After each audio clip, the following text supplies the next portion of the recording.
pujilah Tuhan, tanpa terasa saudara-saudara kita sudah berada di bulan 5. Tepatnya hari ini Lebaran katanya saudara-saudara. Tetapi ternyata menurut Menteri Agama ada yang Lebaran, ada yang tidak Bapak Ibu. Karena menurut teropong mereka katanya besok baru Lebaran resminya.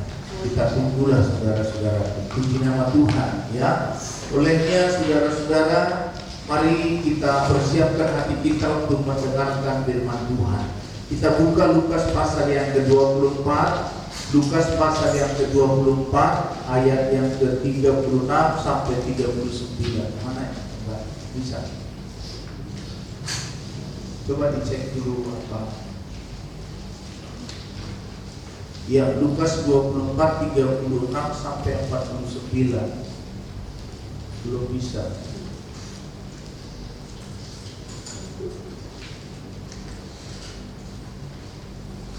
Baik, kalau sudah Bapak Ibu kita akan baca ayat ini secara bergantian Bapak Ibu saudara-saudara ya. Dari ayat 24, 36 sampai 49 ya, judulnya Yesus menampakkan diri kepada semua murid. Saya akan baca ayat yang genap, saudara ayat yang ganjil bersama-sama Bapak Ibu. Dan sementara mereka bercakap-cakap tentang hal-hal itu, Yesus tiba-tiba berdiri di tengah-tengah mereka dan berkata kepada mereka, "Damai sejahtera bagi kamu."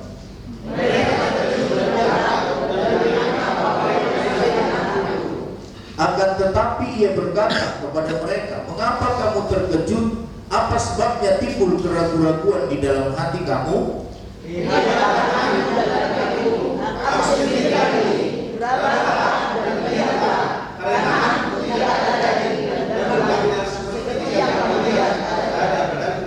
Sambil berkata demikian, ia memperlihatkan tangannya dan kakinya kepada mereka. Dan ketika mereka percaya dengan dan masih berkata dia kepada mereka, "Ada kepadamu makanan di sini?" Lalu mereka memberikan kepadanya sepotong ikan goreng. Ia mengambilnya dan memakannya di rumah mereka. Ia berkata kepada mereka, inilah perkataanku yang telah kukatakan kepadamu ketika aku masih bersama-sama dengan kamu, yakni bahwa harus digenapi semua yang ada tertulis tentang aku dalam kitab Taurat Musa dan kitab nabi-nabi dan kitab Mazmur. Lalu ia membuka pikiran mereka sehingga mereka mengerti kitab suci. Katanya kepada mereka, ada tertulis demikian, Mesias harus menderita dan bangkit dari antara orang mati pada hari yang ketiga.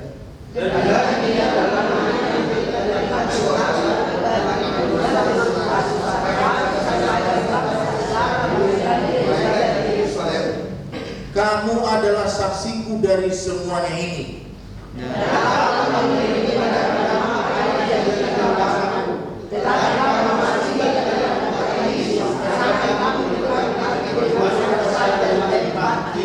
Haleluya. Katakan haleluya. Haleluya. Amin.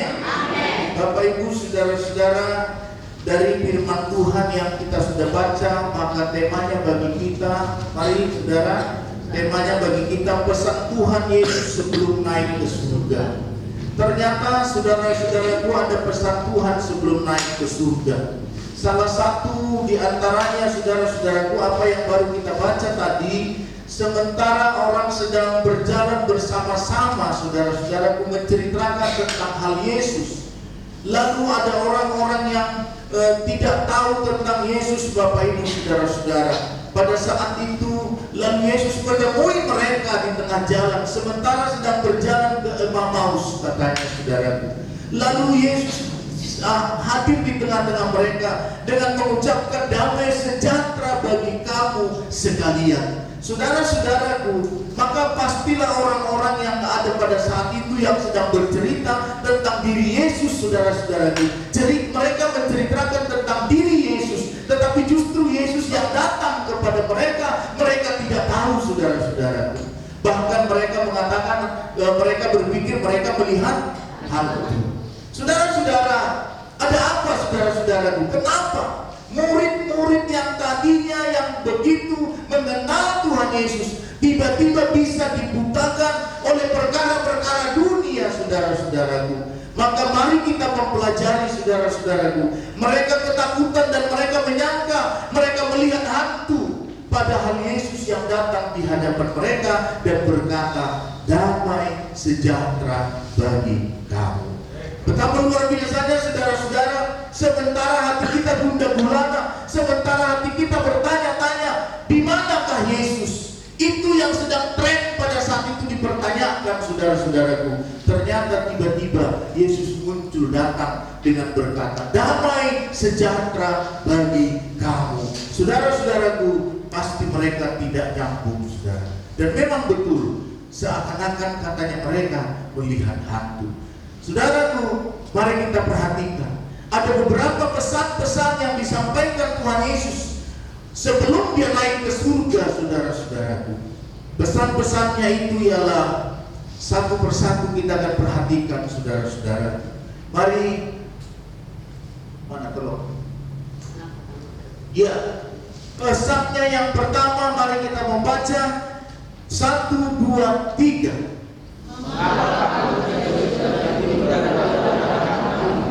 Mengapa kamu terkejut dan timbul keraguan-raguan di dalam hati kamu? Saudara-saudara, coba kita bayangkan. Tadinya kita berjalan-jalan cerita tentang Tuhan Yesus, tetapi ternyata Tuhan Yesus muncul di tengah-tengah kita tidak kenal, saudara-saudara, Bapak Ibu. Apa yang terjadi? Karena ada yang mulai salah arah, saudara-saudaraku.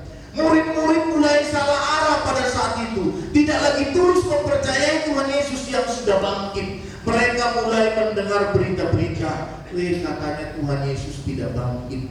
Katanya Tuhan Yesus dicuri orang.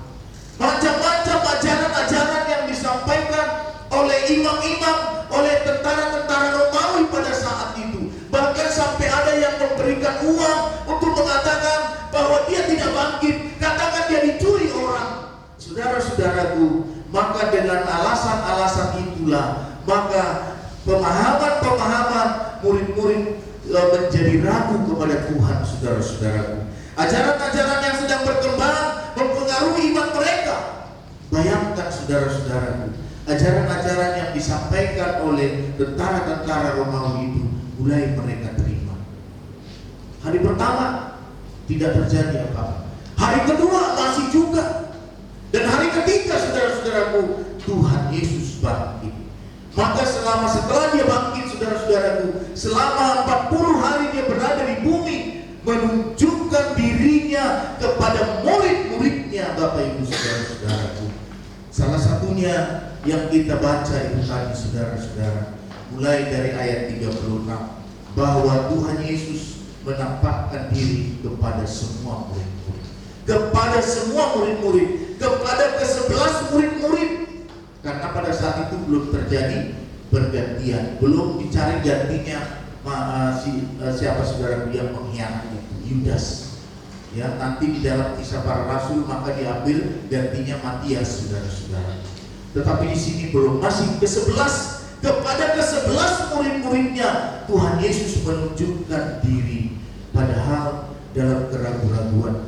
Kebangkitan tidak terjadi, mayat dicuri, orang tentara Romawi berbohong. Saudara-saudaraku, semuanya hal-hal yang mulai menyebar, berkembang beritanya, saudara-saudaraku, mereka mulai bisa terima. Padahal tidak seperti itu. Tetapi ketika Tuhan Yesus menunjukkan diri kepada mereka, maka saudara-saudaraku, mereka mulai percaya. Maka murid-murid mulai percaya. Perempuan-perempuan yang menyaksikan pun mulai percaya, Bapak Ibu, saudara-saudara. Bahkan sebenarnya seharusnya apapun yang terjadi, maka seharusnya mereka tidak percaya kepada cerita-cerita isapan jempol, cerita-cerita yang dikembangkan, yang diberitakan oleh tentara-tentara Romawi. Tetapi mereka sebenarnya harus percaya kepada apa yang mereka lihat. Saudara-saudaraku, apapun yang terjadi seharusnya kita tidak perlu ragu, tetap percaya Yesus. Amin. Tetap percaya kepada Yesus, karena Yesus memang bangkit, saudara-saudaraku, dan dia menunjukkan dirinya kepada semua murid-murid Tuhan Yesus. Yang kedua, Bapak Ibu saudara-saudara, yang kedua kita baca bersama-sama 1, 2, 3. Telah kukatakan kepadamu bahwa harus digenapi semua yang tertulis tentang aku dalam kitab Taurat Musa dan kitab para nabi dan kitab Mazmur. Apa yang sebenarnya kitab Mazmur, nabi-nabi, dan kitab Musa ini, saudara-saudara? Mari kita perhatikan satu persatu. Sebelumnya ayat 45, 44, 45 kita baca, saudara-saudara. Ayat yang ke-44, 45. Ia berkata kepada mereka, inilah perkataanku yang telah kukatakan kepada kamu ketika aku masih bersama-sama dengan kamu, yakni bahwa harus digenapi semua yang ada tertulis tentang aku dalam kitab Taurat Musa dan kitab nabi-nabi dan kitab Mazmur. Lalu ia membuka pikiran mereka sehingga mereka mulai mengerti kitab suci. Saudara-saudaraku, maka kitab-kitab yang dimaksudkan, kitab-kitab nabi-nabi, kitab Mazmur dan kitab Musa, yaitu penderitaan Tuhan Yesus, kelahiran Tuhan Yesus di kandang domba, dan penyiksaan-penyiksaan yang dialami oleh Tuhan Yesus. Itulah isi daripada kitab nabi-nabi, saudara-saudaraku. Kita buka sebentar di dalam Yesaya pasal yang ke-5. Yesaya pasal yang ke-5, pasal yang ke-9 ayat 5 sampai ayat yang ke-6. Apa dikatakan di sana, Bapak Ibu saudara-saudara? Bahwa ternyata ada korelasinya dengan kitab-kitab perjanjian lama. Kitab-kitab perjanjian baru berkorelasi dengan kitab-kitab perjanjian lama. Saudara-saudara, di sana dikatakan ayat yang ke-6, ayat yang ke-5, sebab setiap sepatu tentara bergerak-gerak dan setiap jubah yang berlumuran darah akan menjadi umpan api. Sebab seorang anak telah lahir untuk kita, seorang putra telah diberikan untuk kita.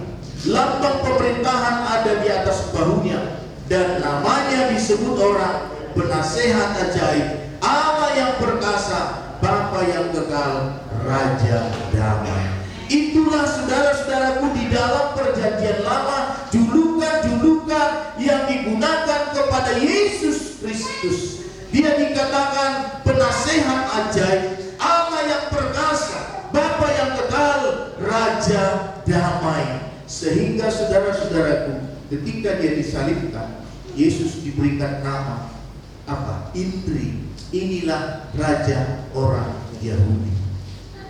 Di sini dikatakan dia adalah Raja Damai.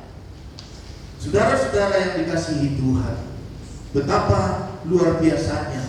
Jadi ketiga kitab-kitab perjanjian lama, saudara-saudaraku, kitab Musa, kitab para nabi, dan Mazmur, semua berbicara tentang seputar penyaliban Tuhan Yesus, seputar kenaikan Tuhan Yesus, saudara-saudaraku, dan seputar kenaikan Tuhan Yesus di segala sesuatu yang saudara-saudaraku dituliskan oleh firman Tuhan. Saudara-saudara, itu sebabnya firman Tuhan ini hampir tersebar ke seluruh dunia, saudara-saudara. Dikatakan di sana yang ada dalam kitab Musa, kitab para nabi, dan kitab Mazmur, nubuatan tentang kelahiran Yesus, penyiksaan terhadap Yesus, dan lambang pemerintahan ada di dalam bahunya. Penyaliban Yesus, Via Dolorosa, saudara-saudara. Maka kalau kita bercerita tentang Via Dolorosa, jalan salib, di mana Yesus memikul salibnya sambil dia dicambuk, sambil dia terjatuh, tertatah-tatah, saudara-saudaraku, sambil melangkahkan kakinya ke Bukit Golgota, di mana untuk menanggung seluruh dosa-dosa kita, saudara-saudaraku, untuk menanggung semua permasalahan-permasalahan yang kita lakukan, saudara-saudara. Tuhan mau, Tuhan bersedia memikul beban-beban kita di kayu salib supaya kita bisa diselamatkan, supaya kita bisa diselamatkan, Bapak Ibu, saudara-saudara. Mari kita perhatikan poin yang ketiga, Bapak Ibu, saudara-saudara. Poin yang ketiga kita akan baca bersama-sama. Apa dikatakan pesannya yang ketiga? Kita baca bersama-sama 1, 2, 3. Dalam nama Yesus, berita pertobatan dan pengampunan dosa harus disampaikan kepada seluruh bangsa. Jadi saudara-saudara, berita pertobatan itu harus diberitakan sampai ke seluruh bangsa. Bagaimana bisa sampai ke seluruh bangsa, saudara-saudara? Ya tentunya kita semua yang ada sekarang ini harus ikut memberitakan berita pertobatan itu, berita keselamatan itu, kabar baik itu, saudara-saudaraku. Karena dikatakan harus tersebar sampai ke seluruh bumi. Berita pertobatan orang-orang yang belum percaya kepada Yesus agar percaya kepada Yesus. Adakah orang yang belum percaya saat ini di antara kita? Ada belum? Ada enggak? Semua sudah percaya? Amen. Semua sudah percaya? Amen. Puji Tuhan. Saudara-saudara, tugas kita sekarang memberitakan pertobatan itu. Maka pastikan saudara-saudara yang ada di sini sudah bertobat. Amin. Karena berita pertobatan itu harus kita beritakan, saudara-saudaraku. Tidak boleh kita simpan. Yesus mengatakan bahwa berita pertobatan itu harus sampai ke seluruh penjuru bumi. Kita baca ayat yang ke-46. Ya. Lukas pasal yang ke-24 ayat yang ke-46. Dikatakan di sana, saudara-saudara, katanya kepada mereka, ada tertulis demikian, Mesias harus menderita dan bangkit dari antara orang mati pada hari yang ketiga. Dan lagi, dalam namanya berita tentang pertobatan dan pengampunan dosa harus disampaikan kepada segala bangsa mulai dari Yerusalem. Kenapa dari Yerusalem? Di dalam Kisah Rasul 1 ayat 8 pun mengatakan, kamu akan menerima kuasa. Dan kalau kamu menerima kuasa, kamu akan menjadi saksiku. Mulai dari mana? Dari Yerusalem. Kenapa dari Yerusalem? Karena di Yerusalemlah peristiwa penyaliban Tuhan Yesus itu, saudara-saudaraku. Maka dari sanalah sumbernya yang harus menyebar ke seluruh bangsa, ke seluruh dunia, saudara-saudaraku. Maka siapa yang agennya? Apakah orang-orang yang sudah mati? Bukan, Bapak. Kita inilah. Maka pastikan jika ada saudara-saudara kita yang belum bertobat, jika ada abang adik kakak kita, orang tua kita yang belum bertobat, beritakanlah berita pertobatan itu kepada mereka, Bapak Ibu saudara-saudara. Jangan bangga Bapak dengan Bapak Ibu bangga menjadi orang yang bergereja sendiri, sementara di luar sana banyak orang yang belum bertobat, saudara-saudara. Di dalam Yesaya dikatakan, jika aku memberitakan dan mengatakan kepadamu, pergilah nasihati dia supaya dia bertobat dari jalannya, tapi kamu tidak pergi memberitakannya, maka aku akan menuntut darahnya dari kamu. Tapi jika engkau pergi, maka engkau bebas dari tuntutan-tuntutan. Saudara-saudaraku, maka mari, saudara-saudara, adakah di antara keluarga-keluarga kita yang belum? Kita beritahukan berita pertobatan. Pengampunan dosa hanya kita bisa peroleh di dalam Yesus. Hanya di dalam Yesus. Amin. Hanya nama Yesus. Hanya nama Yesus. Berikan berikan kepastian atau berikan pengharapan, saudara-saudara. Hanya nama Yesus. Jadi Bapak Ibu harus mulai memahami bahwa jika saudara-saudara kita belum bertobat, saudara-saudaraku mereka belum mendapat pengharapan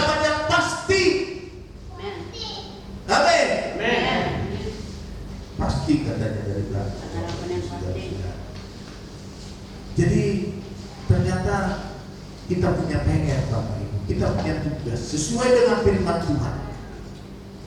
Ya, dikatakan dan lagi dalam namanya berita tentang pertobatan dan pengampunan dosa harus disampaikan kepada segala bangsa, mulai dari Yerusalem kepada segala bangsa. Jadi saudara-saudaraku, kalau ada nanti kalau saudara-saudara kita ditanya contohnya, kenapa kamu belum bertobat? Yuh, aku gak ada pernah mendengar bahwa ada pertobatan. Maka dicari tahu itu keluarga siapa. Itu keluarga siapa? Kalau keluarga kita, ya darahnya dituntut dari kita, Bapak Ibu saudara-saudara.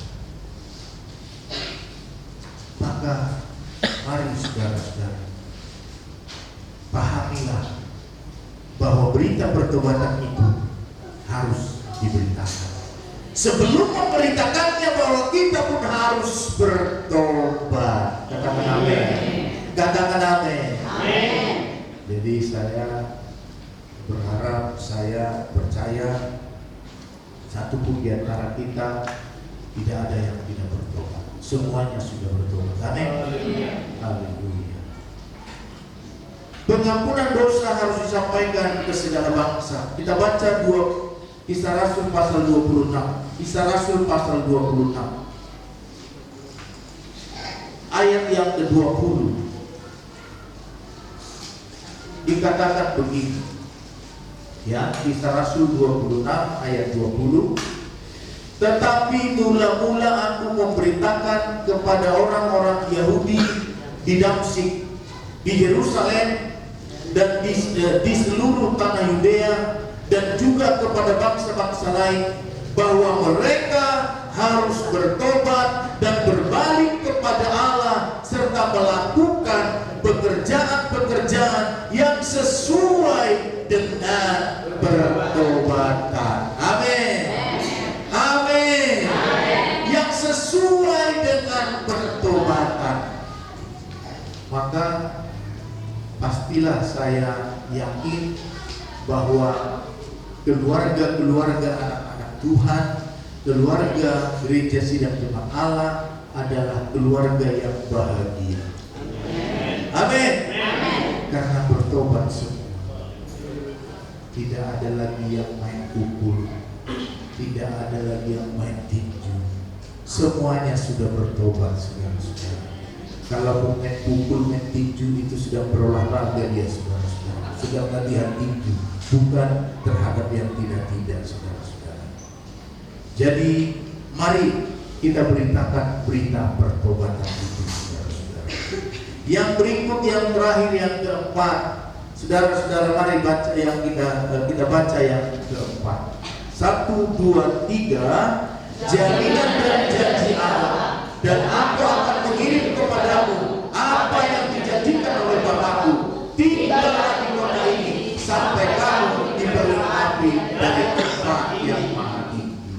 Jadi saudara-saudaraku, sebalik kita memberitakan berita pertobatan, maka sebalik kita menunggu ada di dalam hadirat Tuhan, ada di dalam ibadah, ada di dalam persekutuan Bapak Ibu saudara-saudara, sampai Tuhan nyatakan pernyataan-pernyataan yang dari tempat maha tinggi, sampai kita semua dipenuhi Roh Kudus, sampai kita semua dipenuhi Roh Kudus. Maka mari kita beribadah dengan sungguh-sungguh, saudara-saudaraku, sampai nanti Tuhan menyatakannya dari tempat tinggi. Karena ini janjinya, saudara-saudaraku.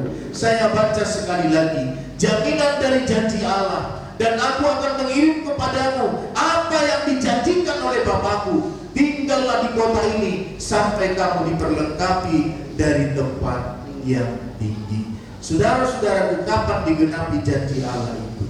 Mari kita membuka di dalam Kisah Para Rasul pasal yang kedua. Janji itu digenapi, saudara-saudaraku. Maka pasal 2 ayat 1 sampai 4. Saudara-saudaraku, semua orang berbicara dalam bahasa roh. Semua orang dipenuhi Roh Kudus, saudara-saudara.